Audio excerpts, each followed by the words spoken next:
Mahama Ayariga is MP for Boku Central, one of the leading legal lights of the NDC. We just want to understand the position of the NDC legally first, and then tactically what they are doing next. So, Honorable Ayariga, thanks for joining us, and I know you are very busy this morning, so let's just make it straight to the point. So, on Thursday, we know that Speaker Bagbin made a ruling. Is it my understanding that for the NDC, that is the ruling that stands, that despite the stay of execution that the Supreme Court declared or issued on Friday, the minority's understanding, or the NDC's understanding, is that Speaker Bagbin's ruling stands? Is that how I should understand the position of the NDC in Parliament? Yes, that's our position, that we will act according to Speaker Bagbin's communication until he communicates otherwise. So if what is said to have been done by the Supreme Court is served on Speaker Bagbin, and he comes to Parliament and communicates anything to us on the basis of what he has heard from the Supreme Court, we will act according to the communication given to us by Speaker Bagbin, because we are in a coordinate branch of government, which is the legislature. We listen to our speaker. We don't listen to the Supreme Court. And in any case, we, the minority, were not, the minority at that time and now the majority, were not part of the proceedings, were not a party to the action in court, and the court hasn't spoken directly to us. Will your view have been different if this was served on notice? So maybe on Friday they went and then you were served, and then on Monday you were to go to court to hear for the stay. Would this have been a different posture?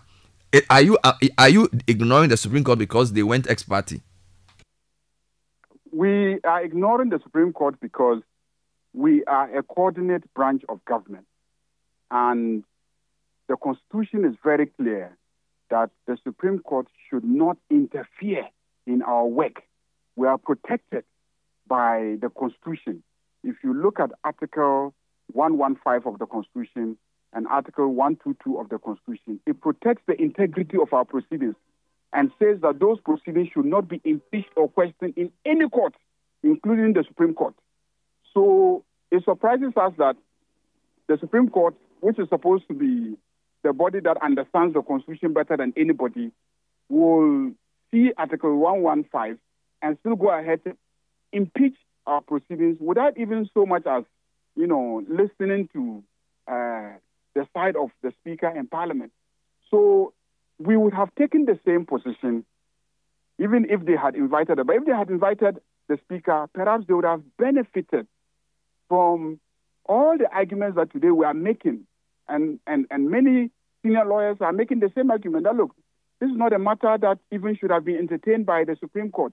This is a matter that should have started at the High Court, because Article 99 is very clear on the subject, that when it comes to a question of whether or not a seat is vacant, that is a matter that is reserved for the High Court. If there is some misunderstanding, the High Court can then stay proceedings and refer it to the Supreme Court. Then the Supreme Court can give the High Court guidance as to how to go about the matter. This is the structure of the Constitution. And we expect the Supreme Court to understand this. Maybe if it had said, look, let's not be in a hurry. Oh, today is Friday, there is Saturday, there is Sunday, there is Monday. The Parliament will not sit until Tuesday. So let's just invite them. Let's hear the agency. What's so urgent about this matter that you are forcing us to act within 24 hours of your filing of an application? They would have benefited from superior wisdom. They have to be guided by lawyers. If you go and listen to one lawyer, you can easily be misled. And that is what has happened. They've been misled. Some are saying that if the Speaker chooses to disregard or not abide by the Supreme Court's ruling, he essentially will be held accountable for what is called a high crime, quoting Article 2, 3 and Article 4, that he will be in contempt of the court. Do you understand this? Do you agree with this? I think that we should wait and hear from the Speaker on Tuesday before we start speculating and saying all these things. Like I said, to tell you the truth, I have a problem with the understanding of some of these judges of our Constitution. If provisions as basic and clear as Article 97, 99, 115, 122, 130, if provisions as basic and as clear as these ones can be so gravely misconstrued by these judges, I don't know what they understand by the provisions that trigger high crime. I don't know whether they understand the provisions that relate to high crime. And of course, they haven't said this. You are the one saying that some have said. So I'm not sure any judge has said. No, that I'm just referring. Yeah, I'm just referring to. It's just analysts. So I'm saying that I don't know if these analysts understand what really a high crime is. That I disagree. A coordinate branch of government disagrees with another coordinate branch of government that it is supposed to exercise supervisory authority on. People have forgotten that the legislature in some jurisdictions is actually the most supreme. In the UK, the legislature is almost sovereign. In Ghana, we tampered with the sovereignty of the legislature and limited it. So people should not forget that it is actually Parliament that has supervisory jurisdiction over the two other coordinate branches of government.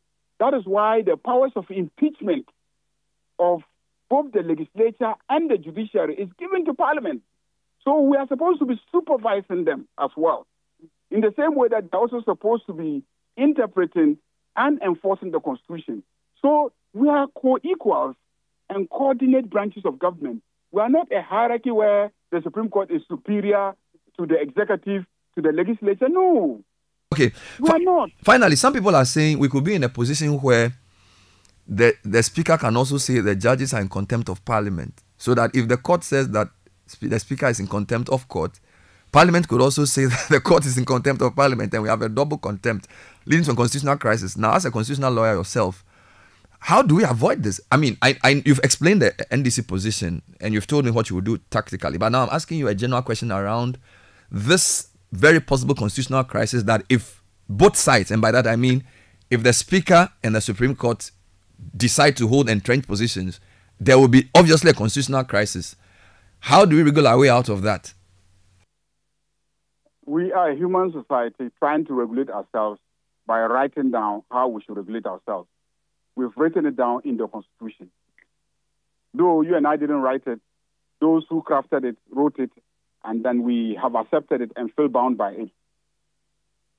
The provisions in Article 122 on contempt of Parliament are very, very clear. That if you do anything that affronts the dignity of Parliament, and the Speaker, who is the one to interpret the rules of Parliament, and such conduct concludes that it is contempt, then it is contempt.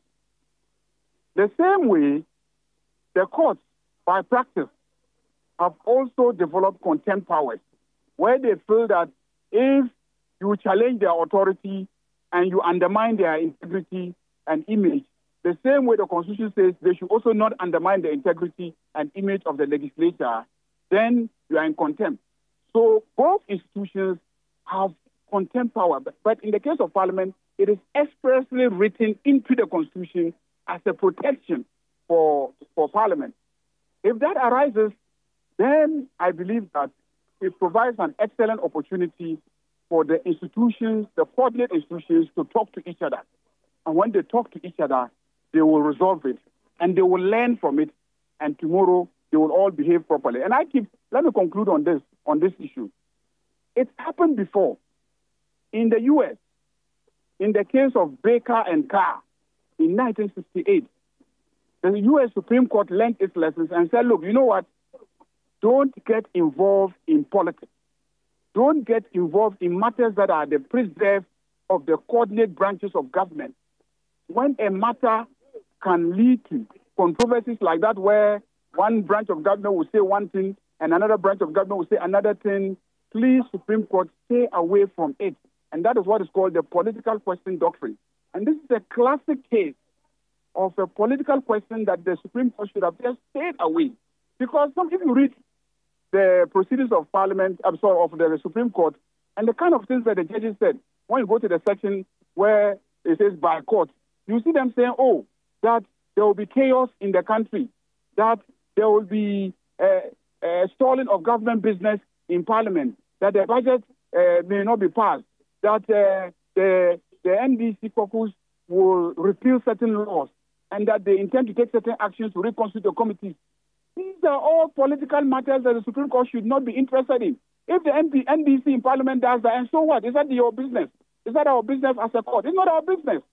Go and deal with it as a political matter. If the electorate votes and then NDC is the majority in the Parliament, can we, the Supreme Court, sit in the court and start saying that no, don't block the minority government from passing a budget, don't reverse legislation, don't constitute committees? These are all political matters that are governed by the rules of Parliament. So in Baker and Carr, the Supreme Court said, look, Supreme Court, stay away from these matters, because these are matters reserved for the politicians who constitute the executive and constitute the legislature. So we don't want to get involved. We will only get involved if there is a serious issue about what the words of the Constitution actually mean. We will just tell you what we think is the meaning and leave you. And then it's your responsibility to do whatever you want to do with our understanding of the meaning. That is all. But to jump in and start saying the things that the courts were saying, as if you are a branch of the MPP. Why are you foot soldiers? Why are you worried about whether the MPP is able to protect the e-levy law in Parliament? Why are you worried about whether or not they pass the budget? You've been watching CNN. Sometimes Congress cannot pass budget. The Supreme Court is sitting and watching them. How they pass the budget, they talk to each other. And finally, they come to a compromise. Then they remove the provisions that the Republicans don't want, or add the arrangements that the Republicans want captured. Then the Republicans come on board and they pass it for them. These are pure political matters that the Supreme Court shouldn't get involved in. All right.